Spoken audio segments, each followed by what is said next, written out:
गिबियावनो बयखौबो बड' निउस इउटुब चेनेलनि गोदान खौराङाव बरायबाय। नोंथांमोननि थाखाय बे समाव माखासे खौरां लाबोदों।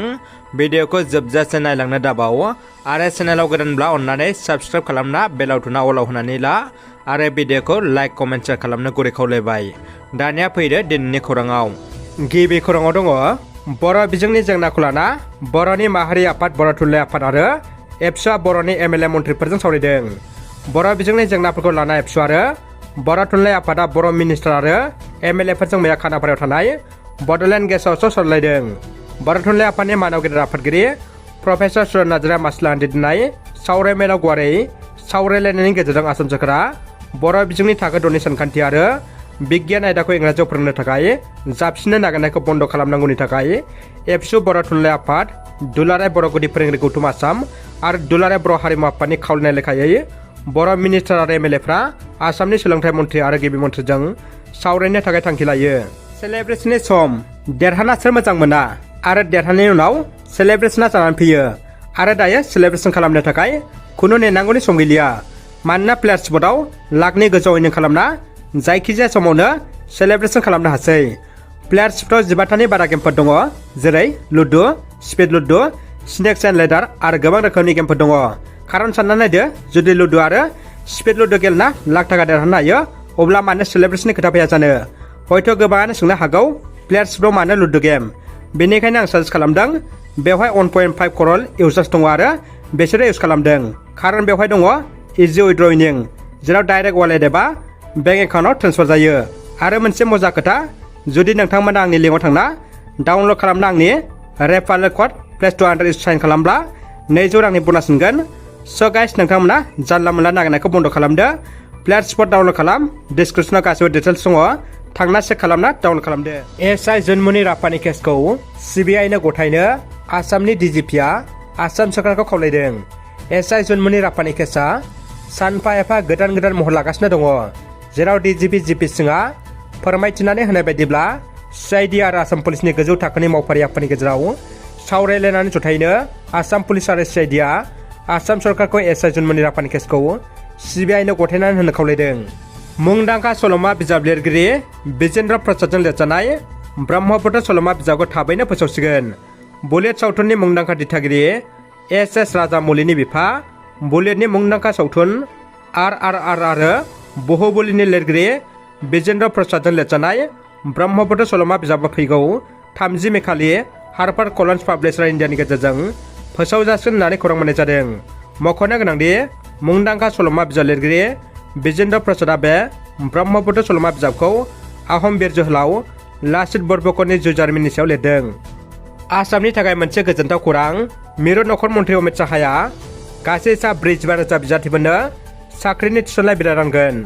गुबुन गुबुन सरकारि बिफानाव गोदानै मावफारिया थिसननो थाखाय आसाम सरकारजों खुंफुंजानाय आनजादाव उथ्रिसारनो हानाय गासै सा 45,000 बिजाथिफोरनो साख्रिनि थिसननाय बिलाइखौ फैगौ 20 मे खालि गुवाहाटीआव सानसेनि मेहेरगोनां हाबाफारिनि गेजेरजों मिरु नखर मन्थ्रि अमित शाहआ राननानै होगोन होननानै थांनाय 18 मे खालि आसामनि गिबि मन्थ्रि हेमन्त बिश्व शर्माया फोसावनानै होदों। दानिया फैदो गुबुन मोनसे खौराङाव। भारतनि गाहाय मन्थ्रि नरेन्द्र मदिया करिया सुबुंखान्थिनि हादरगिरि जुन सुक जियलखौ लोगो हमनानै सावरायलायदों। थांनाय 19 मे खालि भारतनि गाहाय मन्थ्रि नरेन्द्र मदिया annual summit of the G7 ग्रुपिं and third in person quad लिडार्सनि सावरायलायनाय हाबाफारियाव बाहागो लानो थाखाय जापान हादरनि हिर'शिमा नोगोरमायाव दावबायहैदों आरो दिनै 20 मे खालि फुंबिलि समाव गाहाय मन्थ्रि नरेन्द्र मदिया जापाननि गाहाय मन्थ्रिजों भारत आरो जापाननि गेजेराव मोजां सोमोन्दो लाखिनानै फालांगियारि, रांखान्थियारि आरो हारिमुआरि बिथिङाव जौगानायनि सायाव सावरायलायदों।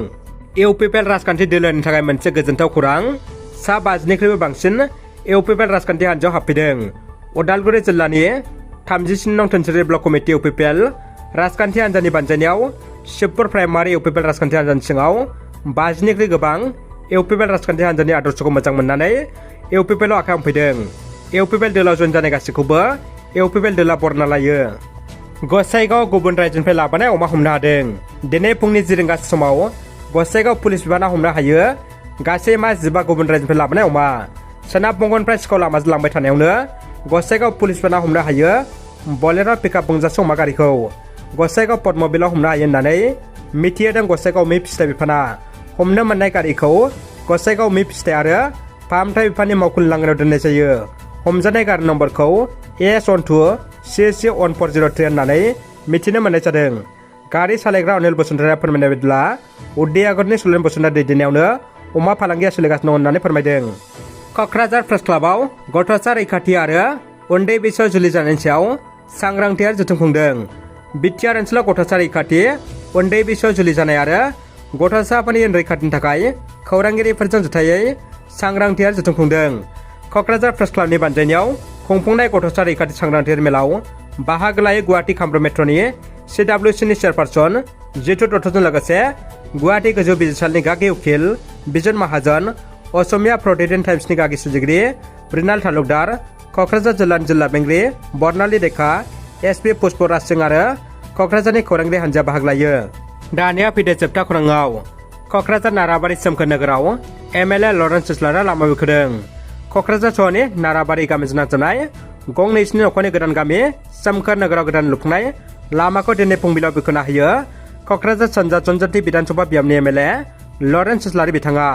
MLA फान्ड 2,50,000 रांजों गोदानै लामा लुफुंनायखौ बेखेवनाय हाबाफारियाव बाहागो लायो थिथागुरि ब्लक डेभेलपमेन्ट अफिसार समीर बसुमतारिजों लोगोसे सोमखोर गामिनि थागिबि रायजो राजाफ्रा। गोदानै सेरग्राबे लामा बेखेवनाय हाबाफारियाव MLA लरेन्स सिस्लारिया फोरमायदि रायजो राजाफ्रा लुबैनाय बायदियै MLA फान्डजों बियाबनि सिङाव थानाय गुबुन गुबुन ओनसोलफ्राव बायदि बायदि जौगालु बिथांखिफोरखौ मावफुंनाय जादों होनना फोरमायो। रादाबा एसेनोसै लोगोफोर। रादाबखौ जोबजासिम नायनो थाखाय नोंथांमोननिसिम गोजोननाय आरो साबायखर बावबाय। गोजोन्थों।